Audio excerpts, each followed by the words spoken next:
to Tuesday #1. Let's get this started. The first band that I'm bringing to you is a band that I've been a fan of for quite a few years now. I actually found out about them by chance. Their name is Killola, and they are a kick-ass band from Los Angeles. They are an alternative rock band, and they also have pop and electronic influences in their music. The band consists of Lisa Russell, Johnny Dunn, Mike Bell, and Dan Grody. One thing I love about this band is that they're very active in their global fan base, and they're also a very DIY band. They have a very heavy internet presence, and they're also very generous. They released a 4-song EP that they gave away digitally. Their first full-length album, Louder Louder, they are giving away free on Last.fm. Link in the doobly-doo. If you're on the news site, it's down there. That album they produced pretty much by themselves, and it cost them nearly nothing to make. For their first album and it costing nothing, it's a very good album. I suggest you listen to it.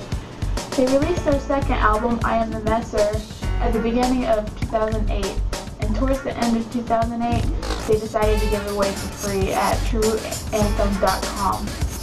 Trueanthem.com doesn't really exist anymore, but they're still giving away their album for free. That link will also be in the doobly-doo.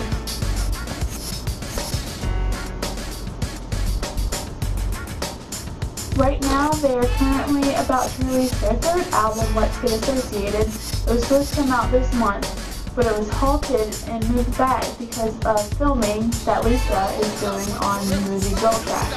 They'll be on tour in March and April, and I suggest you go check them out because they rely strongly on their live shows, and they say that that's their best aspect of being a band. If you want to know more about them, go to Killola.com, or you can check out the link in the doobly-doo.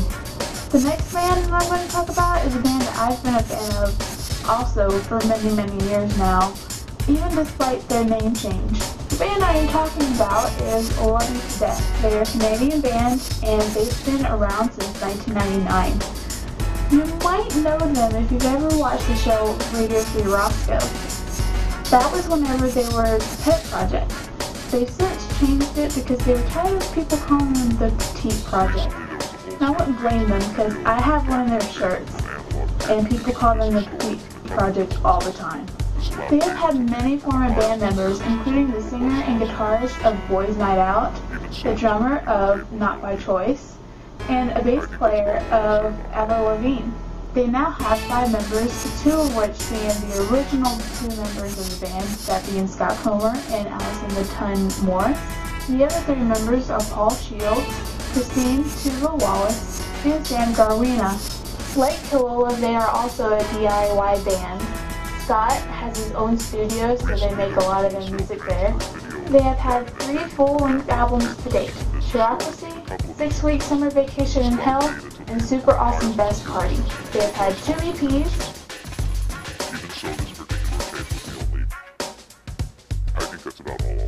Free Dating Service, and R.I.P. Cupcake, and a Christmas final appropriately titled All the Pet Project Wants for Christmas is for people to stop calling them the Petite Project. They are currently in the process of making their 4th full-length album. As a little teaser to their fans, for the month of December, every week they gave away a free song so that you can download it from purevolume.com, just so you can see what they've been working on. I've listened to all 4 tracks, and they are amazing, and they do not disappoint whatsoever. If you want more info on this band, you can go to loveyouttodeath.com. As an ending to these videos, I think I'm going to give you guys a CD review. And this week, actually yesterday, I got Motion City Soundtracks from the CD, My Dinosaur Life. And I listened to it all the way through, and I absolutely loved it. I am a big Motion City Soundtrack fan. They're one of the few bands that I will actually buy a CD for. But the album's great. It's what you would expect from Motion City Soundtrack. Mark Hoppus produced the album, and he did a fantastic job. You can tell they experimented a little bit, but they didn't derive completely from the Motion City Soundtrack sound, which I love. I love it whenever bands experiment on their music, and this is a pure golden example of how bands can do that without completely alienating their fan base. So if you're a fan of Motion City Soundtrack, I suggest you get their new album. It is fantastic. Well, I think that's all from me. I hope you guys enjoyed this, and next week, I don't know how many bands I'll have, but probably just 2. I think I'm going to keep it around 2. I'm still trying to figure out what I'm going to do with this show. So, I hope you guys enjoy. I'll see you next week, and peace out.